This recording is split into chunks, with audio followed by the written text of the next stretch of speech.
Okay, welcome everyone. Thank you for joining us today.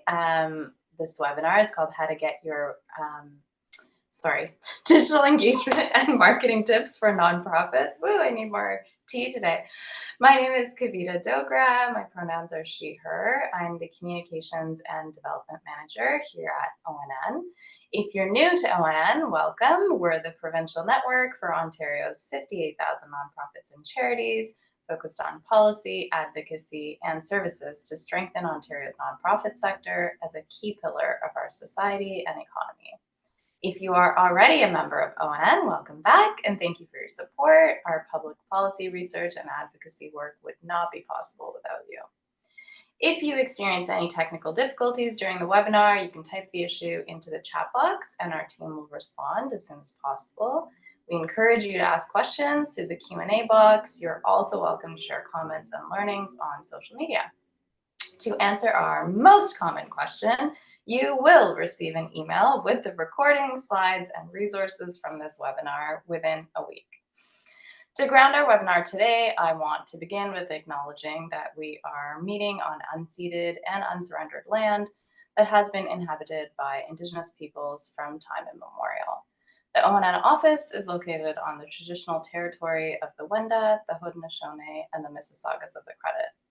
This territory is part of the Dish with One Spoon Treaty and is also covered by the Upper Canada Treaties. I'm not in the office, as you may notice through my background, so I am grateful to live, work, and play on and within the treaty and traditional territory of the Mississaugas of Scugog Island First Nation and Williams Treaties signatories of the Mississauga and Chippewa Nations. At ONN, we believe that as nonprofits, we must take seriously our role in responding to the Truth and Reconciliation Commission's 94 calls to action. On a personal note, I'm the child of two immigrants who moved here from India. And though I was born here, I spent my formative years there and have always considered myself a global citizen. As we bear witness to multiple and ongoing genocides in the world, like in Palestine, Congo, Sudan, and more, in the last few months especially, I have been interrogating the ways in which I uphold systems of oppression and learning how I can help dismantle them.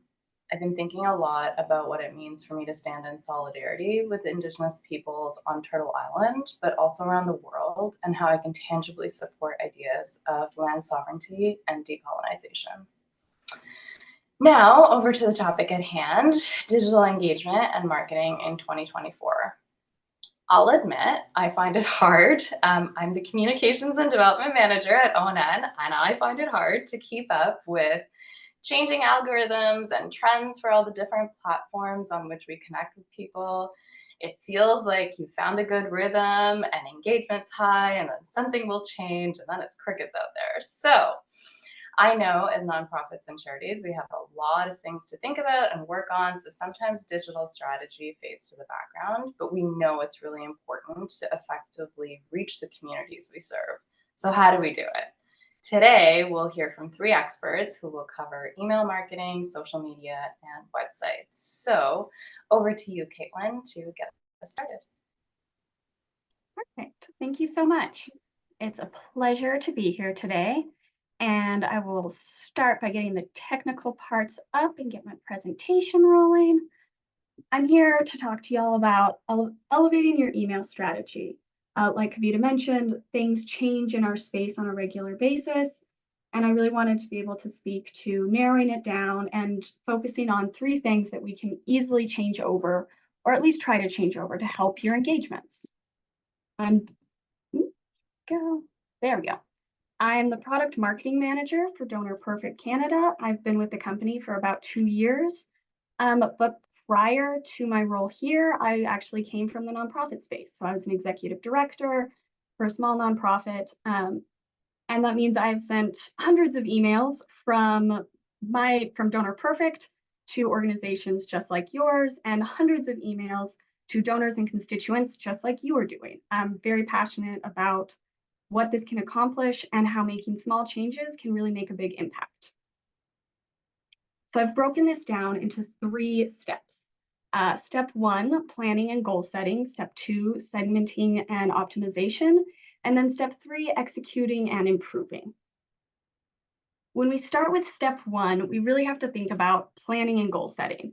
Because if we don't know what our goal is, how do we know if we're going to be able to achieve it or if we did achieve it? So starting out with a big picture plan really helps us start to narrow in on what our strategy is. The easiest way to do this is starting with an email marketing plan. Um, this can be done in a perfect world that we all, want to live in, can be done on an annual basis where we sit down and look at when we're going to be sending newsletters, event emails, and then specific initiative emails that may have more time sensitive information related to it. But if you were like me and were not able to sit down and plan out a whole year because that's just cute in ideology, sitting down and being able to do this on a quarterly basis or even on a monthly basis will still give you some clarity into what's working for your organization, as well as help your team kind of effectively communicate what the expectations are. Setting up regular cadences for these different email types is also really helpful. So I like to think of informational emails as really that keeping your organization top of mind with your constituents. It's informational, it's newsletters, sending those out monthly and quarterly and sticking to that schedule can help you get data and insights and gives your constituents an opportunity to tell you what they're looking for and what they're interested in. And then you have like event emails, whether it's a fundraising event or a volunteer group or any other time sensitive that you're trying to get people registered for and to attend, having a specific cadence with a save the date, a reminder, a last chance, don't forget, please come and join, and then a follow-up email. Getting those scheduled out and planning that every time you're going to host an event, 4 emails is going to happen. We'll start to put them on a calendar and help your team work more efficiently, as well as give you a standard to look back at data. We've all been in positions where someone says, how did this event go so well? Or inversely, why did we not get the attendance at this event that we were really expecting and hoping for? And being able to show standards can really help you start to narrow down where gaps were or where opportunities for improvement are. Specific initiatives kind of is a bigger picture. All of us have organizations that work very differently. And so building in opportunities for you to set up your own cadences is still really helpful. And if you eliminate event and informational emails from being last minute planned, these more sporadic, less consistent emails then become easier to put on your calendar and schedule out with your team. Why does all of this matter? Because all of these have different goals. When you're sending out a newsletter, providing information about your organization, about things you've accomplished, about what you're looking forward to, you may not have a call to action that is asking people to donate, to sign up for an event. So your goals may be opens and maintaining low opt-out rates and identifying donor interests. What are they clicking within those emails that shows they have interest? For event emails, you will have a specific CTA where people are trying to register, getting new donors at the end of an event or at the end of your event. You can look back and see, was revenue generated? Were our goals accomplished for this specific event? And how are these emails effective in that process? So how do we set these goals? Now we can look at industry standards, which says, 36% of emails go opened, but each of you have individual organizations with unique stories and unique opportunities. The best thing to do is really take some time and look at your own data.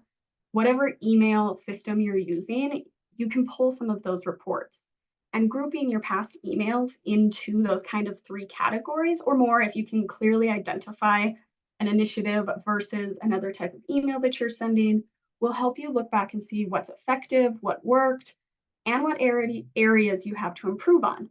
Now, if your email marketing system is connected with your CRM, this can get a little bit easier because you're able to see the revenue generated or new constituents added to your system as you're going through this. So step 2, segmenting and optimization.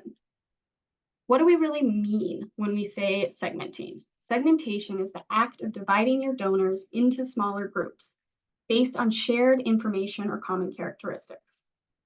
This can sound intimidating and this can sound time consuming, but it's really worth the effort to look at what characteristics your constituent base has so that you can send very personalized, specific messaging.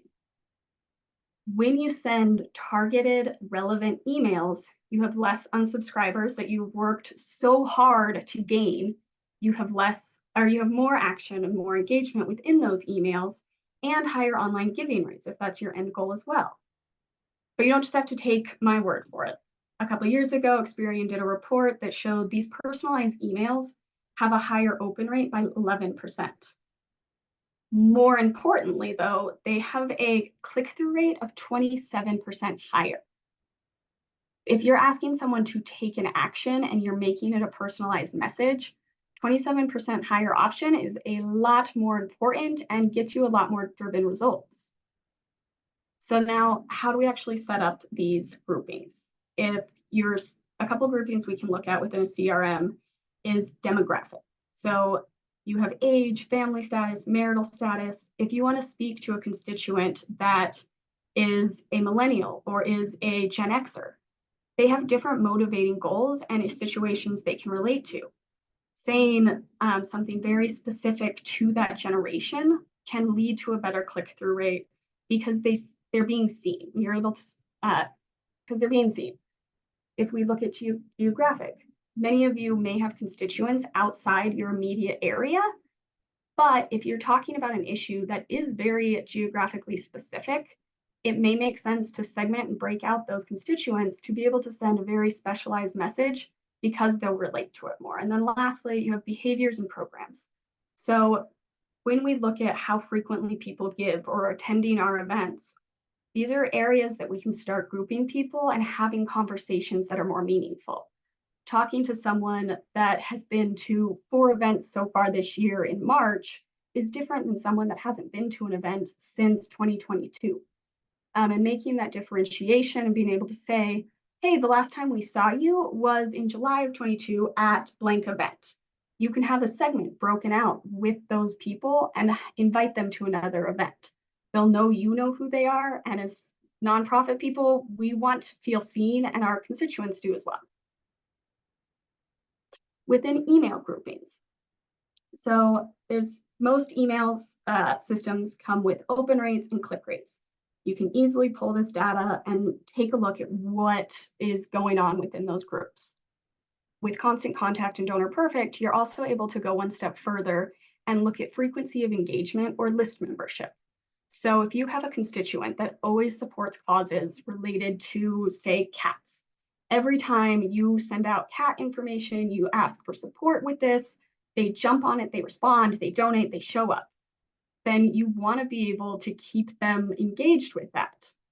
If you have somebody who's only interested in dogs and supports all of those dog segmentations, then you keep those lists separate because dog person may not care about what's happening with cat person may not care about what's happening with dog.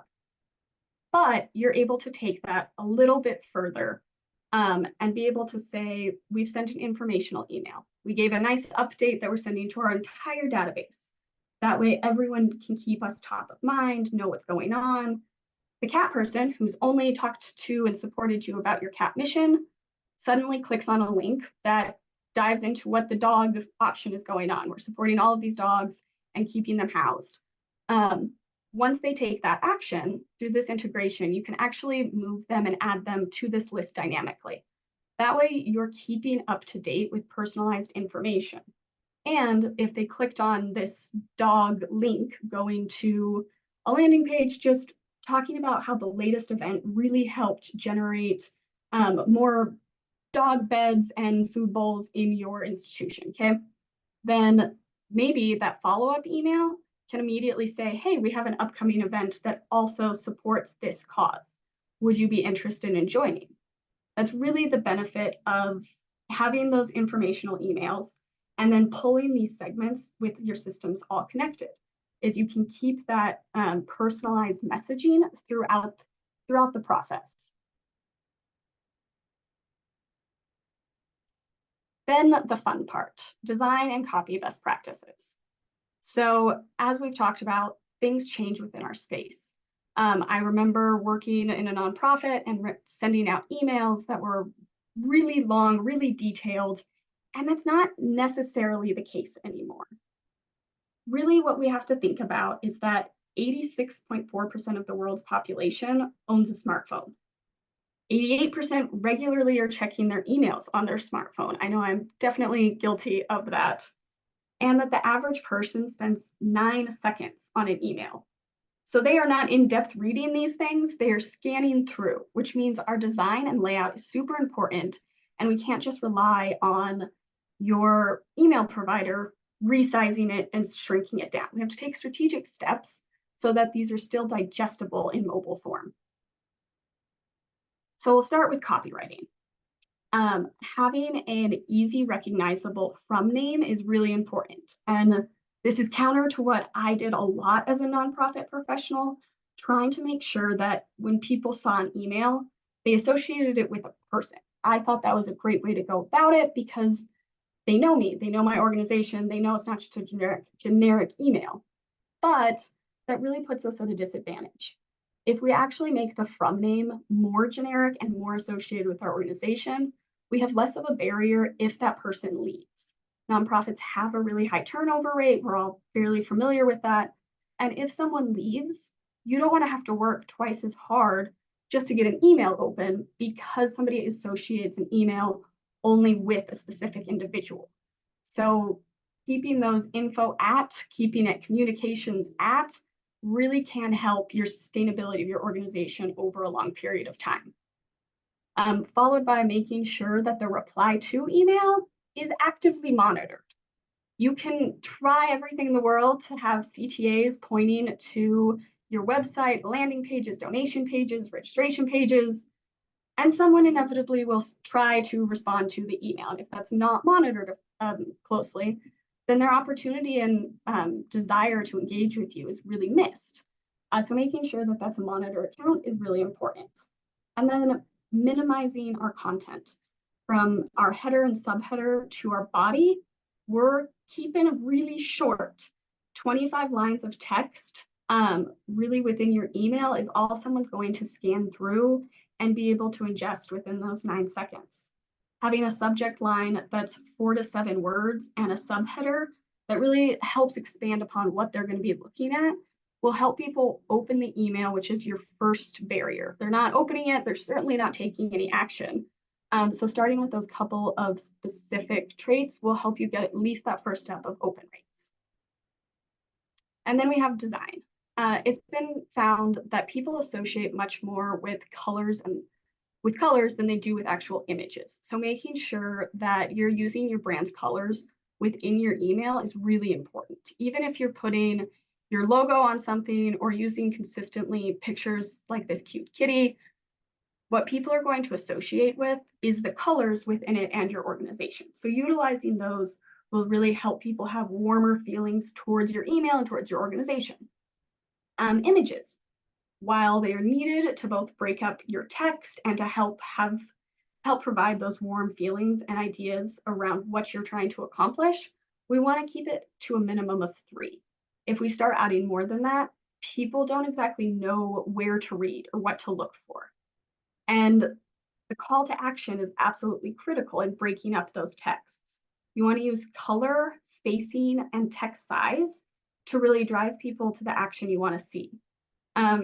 It's actually interesting that people, while they read, obviously left to right, top to bottom, people generally scan an email first, and their eyes pick up on the CTAs before they go back and actually read anything. So making sure you have very clear direction about what you're wanting someone to do will be very helpful. And next, everyone has a million things going on. Try to make things easy on yourself. Use fundraising templates when you can. There's plenty online. There's plenty within a lot of different CRMs. Donor Perfect and Constant Contact have over 30 that have been written by fundraisers for fundraisers. And that includes new welcome series and Giving Tuesday campaigns. So whatever you're trying to accomplish, see if someone's already done it. Give yourself a break. Give yourself a alleviation from writer's block and start with a template. The advent of AI and how much it's growing, we all hear about it. Using that as a good starting place. Never encourage people to use it just never without like looking at it, but it can be a really good way to help you get something started and going. Donor Perfect actually has a fundraising bot that will prompt you through to help you get a good starting place on an individual email or a newsletter. Little things like this can help your email process feel more accessible. So you're not starting from square one every single time. And last, we'll go to executing and improving. Once you click send, you're not done, unfortunately. We want to make sure that we're able to pull our fundraising reports at the end of these campaigns to see if we did accomplish getting new donors or reactivating constituents, and then seeing what those dollars raised were, if that's your goal, or seeing if those constituents attending your event was your goal, or signing up for that next event or your cause. These are important things to have documentation on so you can see if you're actually hitting your goals or if you missed the mark and have opportunities for improvement on your next email campaign. And then looking at reporting on your emails. How many people are opening your emails? While this is a great starting place, it's really not the most important metric because by default, Apple basically marks everything as opened in reports, and plenty of emails. Just because someone opened it doesn't mean they read it, doesn't mean they took an action on it. So really what we want to look for is clicks. It's proof that someone took the time to read and engage with your email. And then obviously going through bounces can be helpful if you're getting information about someone being out of office. You can then maybe pause and remove them from an email for the next week because you know that they're not going to be available. But keeping in mind that this is an ever-changing marketing tactic. You want to look at these reports on a campaign basis or at least on a quarterly basis so you can make pivots and make your marketing a little bit more effective. And that's really that next step of improving. Am I sending emails regularly? Am I sticking to the plan that I created? What is resonating with my audiences? And are they taking the actions that I want them to take within those emails? Anytime you're starting to get outside of your expected goals, you want to take a look and see what's missing the mark. Where could we tweak things and try something new? It's ever changing. It's part of the fun of it. It's also part of the stress of it, but making sure we take that time to keep this evolving door moving. I do want to reference that this is just the tip of the iceberg. There's tons of information available, and you really can keep this moving with some email best practices. If you're interested, there is a download there, and email marketing is just one piece of the pie. You have to kind of keep working with what other strategies you're working on today. And it's great that we have two other experts in the room that can help with that. So up next, I will be happy to hand off to Jennifer, who's going to be talking about social media marketing. Hello, everyone. I'm just going to get my slides up and running. All right, so I'm very excited to be with you here today to talk about how to grow your nonprofit with social media. So a bit about me, I'm Jennifer. I've been a social media strategist for 13 years. I currently am the social media manager for TurboTax Canada, but I also founded Honey Social Media, where I do social media coaching, training, workshops, and social media management. Throughout my career, I've worked with a ton of nonprofits. Some of them are listed here, so quite a bit of experience in that field. And then I also did my thesis research on social sharing and viral content when I was in school, and I presented that at the World PR Forum. And a lot of that research is informing what I'm going to share with you today, which is how to build a strong social media strategy for your nonprofit. So why do we need a strategy? Well, it'll help get everyone in your organization aligned so that they're all working towards the same goals and evaluating content the same way. A lot of times you'll get asked, can we post this on social media? So, this is really going to help ground you and determine whether something should get posted or not. It'll help you manage your resources so that your content works harder for you, giving you more time to engage with your audience. It'll help you post more meaningful content so that you understand your audience and give them more of what they want and value rather than just kind of coming up with something the day of and posting for the sake of posting. And it'll also help engage your community. So it'll help you nurture word of mouth, connect with brand ambassadors and donors. While I'm talking, I'd love everyone to just jump into the chat and let me know if you do have a social media strategy for your organization. So, when it comes to social media, it's really easy to get distracted by tactics. And I love this cartoon because I think it illustrates this really well. So, you have someone asking, "What's the big campaign idea?" And then the person responds with, "We're going digital, Facebook, YouTube, a mobile app, Pinterest. What are we going to do in all those channels? I don't know. We'll figure it out later." So there's tons of tactics and channels that you can participate in and communicate through. However, as nonprofits, our resources aren't always that large. So really focusing on a strong strategy and then choosing the tactics and channels that'll help you best communicate with your audience is really the way to go. So, I'm going to share with you my 6-step process to building a strong social media strategy. The first step is research. The second is audience. The third is setting your goals and figuring out how you're going to measure results. From there, you'll come up with a strategy, choose your channels, and then finally, you'll think of your content. So while it is the first thing that your audience sees, it's actually the last thing that you should be thinking about. And don't worry, we're going to walk through all of these steps together.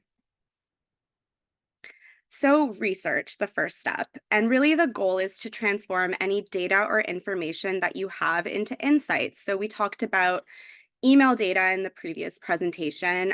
You can use website data, social media data, or any donor research that you have.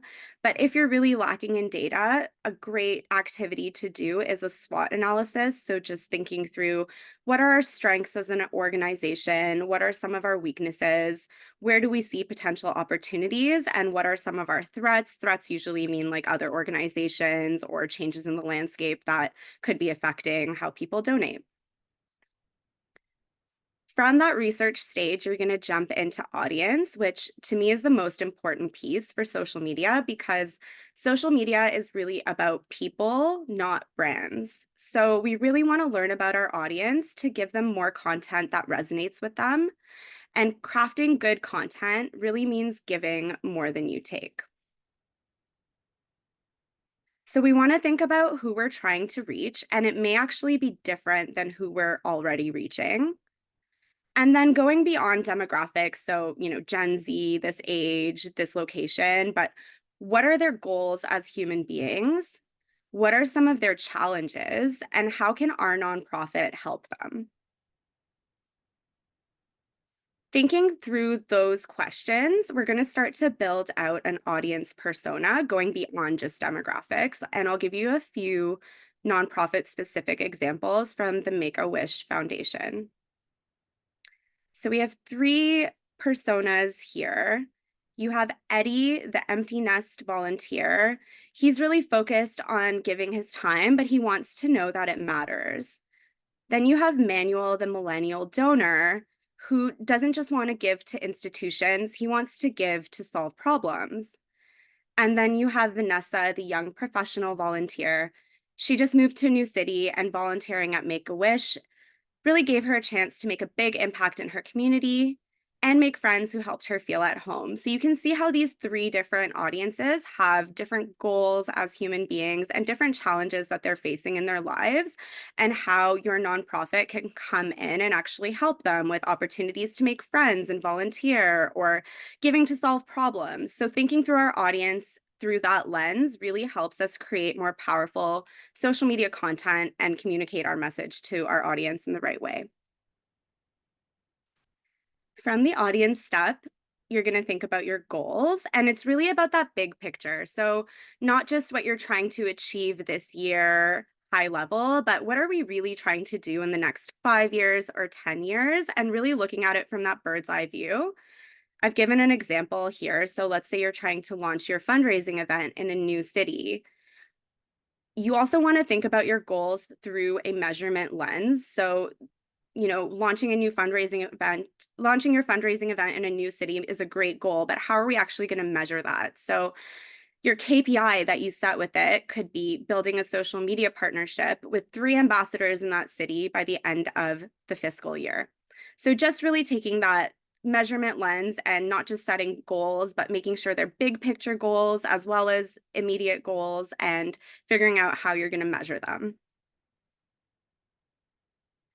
On to the next step. So once you've thought through the research piece, audiences, and your goals and how you're going to measure them, that's when you start to think about your strategy. So really combining all of those things. And I like to use the Golden Circle strategic framework. It's by a guy called Simon Sinek. He has a really great TED talk called Start With Why. But I'll walk you through the framework. So the first piece is the what. So every organization on the planet knows what they do. These are the products they sell or the services they offer. The how is some organizations know how they do it. These are the things that make them special or set them apart from their competition. But the why is the most important piece, and this is why you start with why. Very few organizations know why they do what they do. Why is not about making money or generating donations. That's a result. It's a purpose, cause, or belief. It's the very reason your organization exists. So, as nonprofits, we have a very strong why, which is an amazing place to start building your social media strategy because once you communicate that belief, people will resonate with it and be more inclined to donate, attend your events, etc. I'm going to give you a for-profit example, just because I think this is a really good one. So Airbnb, their what is renting unique places to stay with local hosts in over 190 countries. Their how is through a trusted community marketplace enabled by technology and their trust and transparency two-sided rating system. However, their why is belong anywhere. We are a community of individuals with shared values. And you can see how that actually translates into the social media post on the right. So this post is talking about making pasta with a legendary grandma on Airbnb experiences. The food is one reason that her once sleepy village is now a bustling pasta destination. The other reason is Nona herself. By the time you sit down to eat, you'll feel like you've known her your whole life. So that really speaks to that belong anywhere, shared values community piece. And you can see how that content would really resonate with the audience rather than just saying, make pasta with this grandma on this Airbnb experience. And I'll give you a couple of other case studies. So I did the social media strategy with Kavita for Plan Canada and Because I'm a Girl. So Plan strategy was really to ignite the movement that unleashes the multiplying power of girls by creating easy ways for Canadians to get involved. And you can see how the content on the left really speaks to a parent, kind of older audience that's really focused on their children's future and wanting to give for those reasons. So every girl has the right to decide her own future would really resonate with that audience, as well as let's empower youth to stand up for girls' rights. On the right, we have Because I'm a Girl. So that audience was a bit different and it had more of a younger activist group who maybe didn't have as much funds and resources to donate, but really wanted to get involved in spreading the message, signing petitions, and sharing content. So the strategy was to empower youth as the leaders of the movement for the rights of all children, especially girls. And we really used more like activist language and shareable messages like teach girls to be somebodies, not somebodies, or every girl has the right to decide what happens to her body. Let's make girls' rights a reality. Share this if you agree. So just seeing how the content can speak to different audiences and really taking that strategic lens of why are we doing what we're doing. And then from there, you'll move on to channels. So there are infinite channels that you can post on. This graphic was actually made in 2013. So you can imagine there's so many more channels that exist today, all with different purposes and different places in your audience's lives. So you really want to meet your audience where they are. I'm going to go through a few popular social media channels because I know the burning question everyone has is how can we beat the algorithm? Things are constantly changing. So having that really strong strategy in place and understanding why your audience is on each channel will really help you create that content that resonates. So we have Facebook. There's too much content competing for attention, and people are on it to see what others are doing, reading, wearing, buying, and keeping up with their friends. They're also there to connect and socialize, and there's tons of features that they could take advantage of on the platform, like groups, stories, marketplace, job boards, videos, events, games, dating, photo albums. The list goes on. So understanding why they're there will help us create the right type of content. So, what to post? We really want to generate conversations between our audience members, and live videos actually generate 6 times more interactions than regular videos do. So, live videos are a really great thing to post. You also want to think about how shareable the content is, and it's shareable not just publicly in a timeline, but also privately through Messenger. So, for example, if I have a friend who really loves to cook and I see a great cooking fundraiser event, I might share that with them privately, but that'll still affect the algorithm rank. You also want to spark conversations, create meaningful engagement, and post stories that humanize your brand. So, whether it's donor stories or impact stories, those are really great to post on Facebook. Okay, that was not supposed to happen. Sorry. Um, there we go. Technical issue. Okay, so now we're going to talk about Instagram. So there's also a ton of content on Instagram, and top brands are posting there 5 times a week. So we really want to think about why people are on it again, and that's to share photos, videos, and tell a visual story, and really showcase real-time snippets of their life. The algorithm ensures users are served the right content at the right time. It rewards posts with high engagement, post popularity. Profiles that respond to comments also get ranked higher, and content where audiences spend more time is ranked higher. As well as it also looks at relevancy. So past interactions are used to gauge how interested you are in the content that you're looking at. So, what to post on Instagram? You really want to share visually stunning content, strong creative captions that start engaging discussions with your followers. Videos get 2 times more engagement than photos. And videos, carousels, and reels take longer to consume, which means that people seem more interested in it, so it boosts your algorithm rank. Posts with at least one hashtag average 12.6% more engagement. And the sweet spot of about 15 hashtags or less is a good one to aim for, but don't put them in the comments because then that signifies to the platform that it could be spam. You want to geotag your posts with a location when you can. That'll get you 79% more engagement on average. And photos with faces get 38% more likes. So now let's talk about everyone's favorite, TikTok. It is the world's most downloaded app with 1 billion plus video views a day. And it's really a combination of entertainment, lifestyle, and educational content. And on TikTok, you really want to jump on trends where you can that align with your brand and your strategy. So, TikTok for nonprofits. Gen Z and millennial donors gave $27 billion on TikTok in 2022. For ads, your cost per million and your CTR can be up to 70% less than TikTok, less on TikTok instead of Meta because it's a newer platform. So, it's a little bit more engaging and ads perform better there typically. You really want to post educational content, impact stories, fundraising challenges, live events, and you can even encourage your audience to add a nonprofit sticker to donate to your cause on their content. And really, TikTok stands out from other platforms as being the most entertaining. So, research shows that you're 17 times more likely to take an action when you're happy, such as make a donation. So, that's really the benefit of having your nonprofit on TikTok. And people are getting bored with manicured content. They want honest, relatable content experiences, which is what TikTok provides.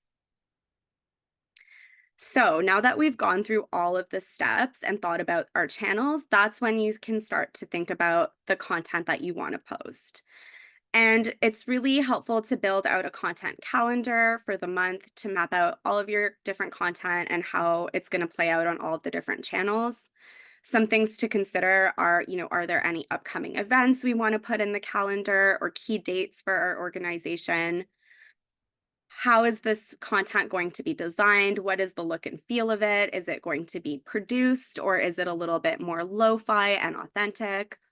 But most importantly, we want to ask ourselves, is it strategic? If not, don't post it.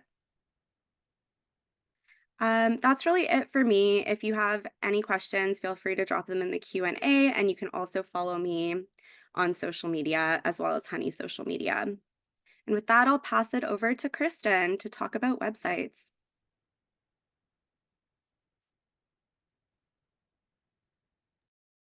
I'm going to unmute myself and start my screen share. See some familiar names and organizations in the participant list. So it's great to be here talking about this.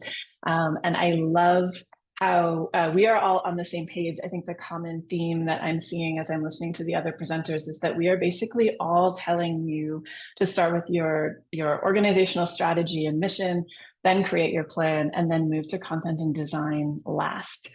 And that might be a bit counterintuitive to the way we normally approach things. This is my plan for the time that we have. My slides are primarily text-based so that you could grab screenshots or use them as notes later on. I won't read them word for word, but if there's something you'd like us to come back to, feel free to pop a question in the chat and we can do that at the end. I also come from the nonprofit world, 25 plus years experience, primarily with environmental and sustainability organizations. I also have degrees in radio and television arts, as well as public administration with a specialty in nonprofit organization management. So the perspective that I'm hoping to offer you today is someone that has some official expertise, but also as a practitioner knows what it's like in and out at a nonprofit organization and the choices you have to make about how to spend your time and focus every day. Entremission is a company that I co-founded a couple of years ago to provide support to nonprofit and social impact organizations, and we focus on the intersection of strategy and technology. We like to build things, and we like to help people make those plans that the other presenters were talking about. So my first tip for standing out online is that why you should have a website. You should have a website. It sounds maybe a bit basic, but it is really important. It doesn't have to be the most important tool in your digital strategy. It doesn't have to be something you spend a lot of time on. If your organization is more successful on social media, you might spend more time there, but everyone should have a place online. You have a domain, you have it registered, people can find you, you're stating your mission and your presence and asserting yourself in the world. And it's also important to have that content something that you own and control, so that if you ever needed to switch platforms, if you ever decided you wanted to change your social media strategy, or if you ever need to follow up with people after engaging with them in the real world, you have complete control over your online presence. And the website is the one tool that gives you that control. When you're thinking about building a website, if you're starting from scratch, think about function first. So it can be really tempting to talk about what we want the site to look like, what we want the homepage to be. But the most important thing is to actually think about what does it need to do? So who's going to use your site? Why? What are they hoping to accomplish when they're coming to the site? And then what information or features or functions do you need to offer them so that you can facilitate that experience? If you have an existing website, the best thing to do is pretend you are one of your users. go and use it and try to do the things that you would expect your users to do and see what that experience is like. If you are building a website from scratch or you're trying to overhaul your system, there is a tool that we created at Entremission called the Relationship Blueprint. It's a Miro board template that you can use that maps out each of the touch points in a relationship with a donor or a volunteer or a member. And you can think about the role of your website at each of those touch points, figure out what information and content you need to offer people or features or functions, and then create the plan to put that information online for people. So the Relationship Blueprint is a helpful tool if you want to go through that process in detail. When you're thinking about the online experience, also remember that people don't use websites in a linear way. That's often how we design them because it's easier for our brains to think about that. But most people will not enter your website from the homepage. Most people will come in from some other location. We looked at, surveyed 5 of our nonprofit partners to grab some stats for you.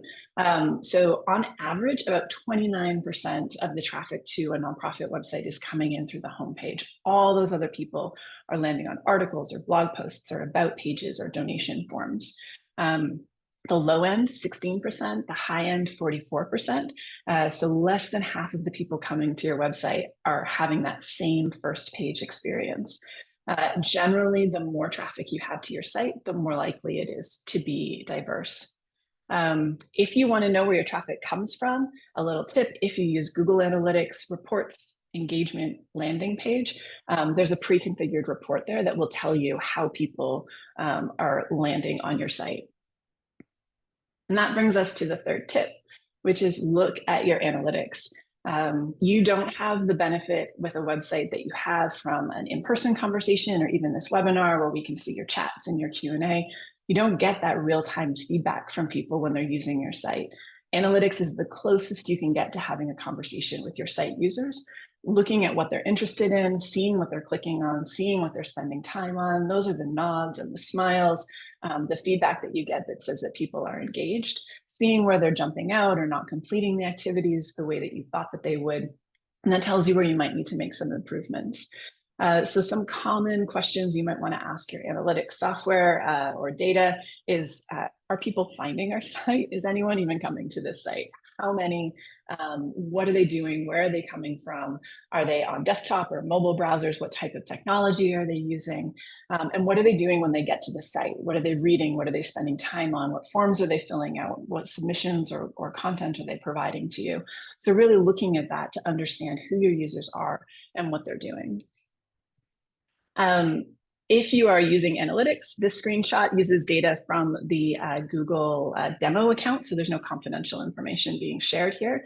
But just to give you a specific sense of what I'm referring to, this is what traffic looks like coming to a site. So direct traffic is people coming directly, either typing the URL into the bar or clicking on an email with a direct link to the site. Organic search is like Google search results.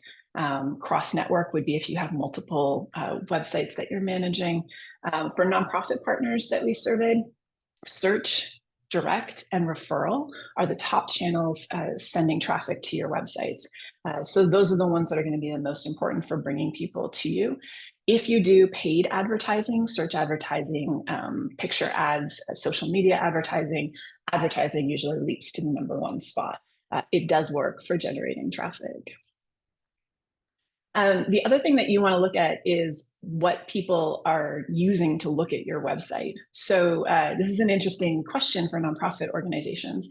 As a general rule for the web, always, always, always mobile first. As we saw in the earlier slides, most people are using mobile devices. Most people are engaging with websites on mobile devices. Probably more than half of the users to your site are on mobile devices. The exception is if you are the type of nonprofit organization that does a ton of policy work or a ton of work where you're working with other professional or government organizations, people may be using your website during their working hours, in which case you may have more desktop traffic. But as a general rule, making sure you understand kind of and think about the experience someone is having with your website is really important. So our fourth tip is you want to be found. So a lot of web design or web creation is thinking about what do we want to put on our site? What are our users going to be thinking about? How do we want to make it pretty or engaging? But if no one is finding your site, then none of that matters.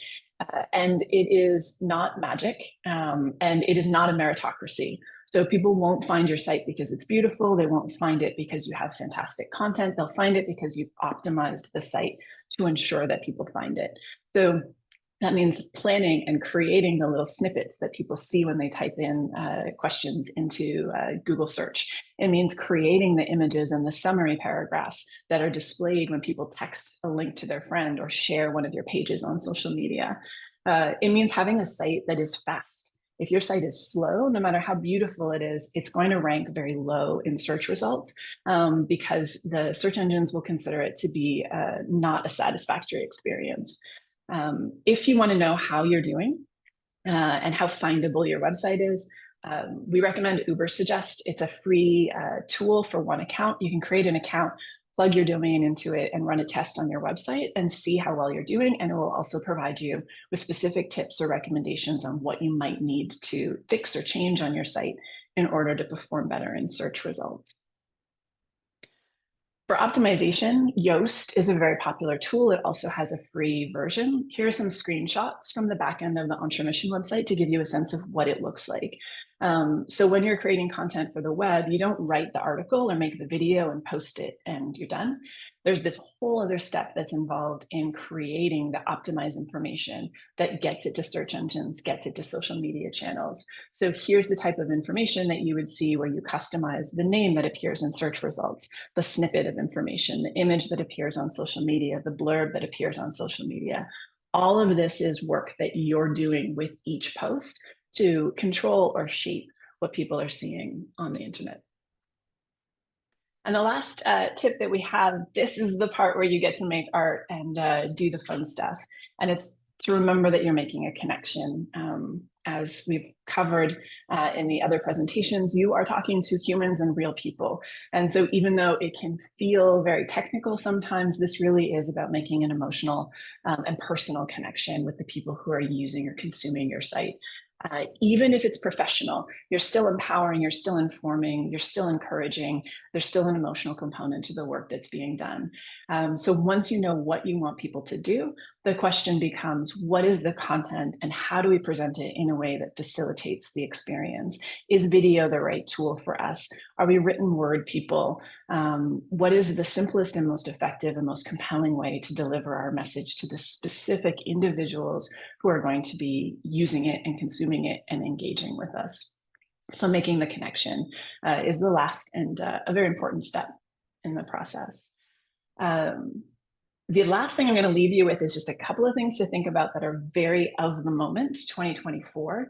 The first one is not directly related to websites, but it does involve whoever controls your website settings.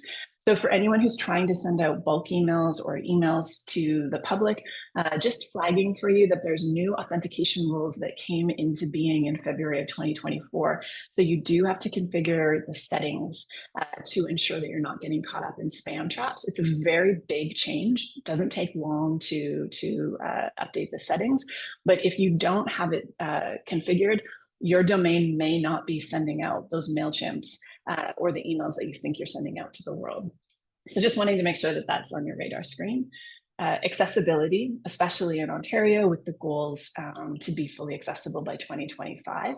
If you want to test your website for accessibility, Wave is a great free tool. It has a little Chrome plugin.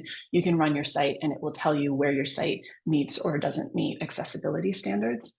AI is a whole conversation in and of itself, but when you are thinking about audiences for your content, remember that there is a new audience. Whether you use AI or not, AI is using you. It is scraping your website for information. It is consuming what you're putting online, and everything that you publish to the web is now getting fed into or absorbed by those AI models. So it's just something to be aware of when you think about audiences. And then maintenance and backups, cybersecurity issues seem to be increasing. So making sure that you're doing those plugins and the updates and that you're doing your website updates and that you always, always, always have your own backup regardless of what platform you use, so that in the event of emergency, you control your data and information. And then, of course, mobile first, remembering that people are using their smartphones to consume your content. And even if you're designing and working on a desktop computer, create for mobile first, and then you can always expand for desktop users later. And now I think we get to move to Q&A.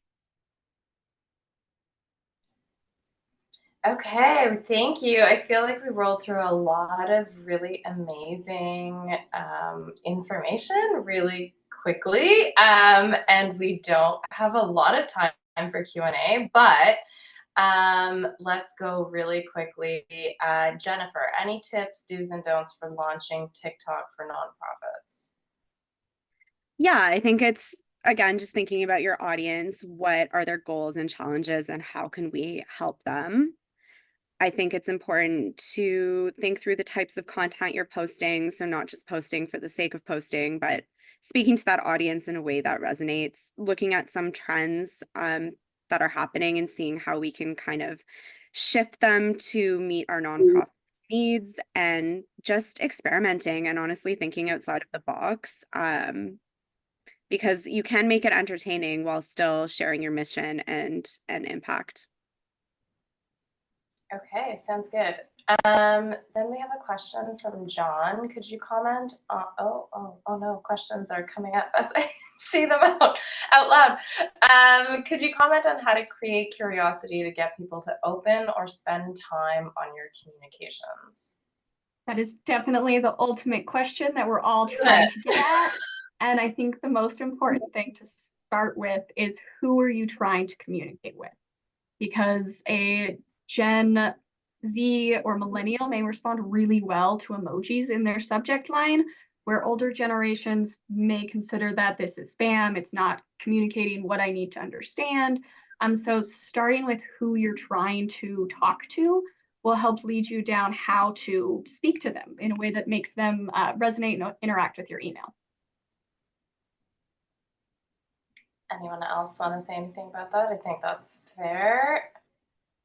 Any comments or tips for Twitter/X? Still useful? Question mark. Okay, so many for-profit organizations that I've worked with have paused all advertising on Twitter and X. However, at TurboTax, we had a Super Bowl spot and we did some engagement with audiences, and I think audiences are still there. I don't know about like the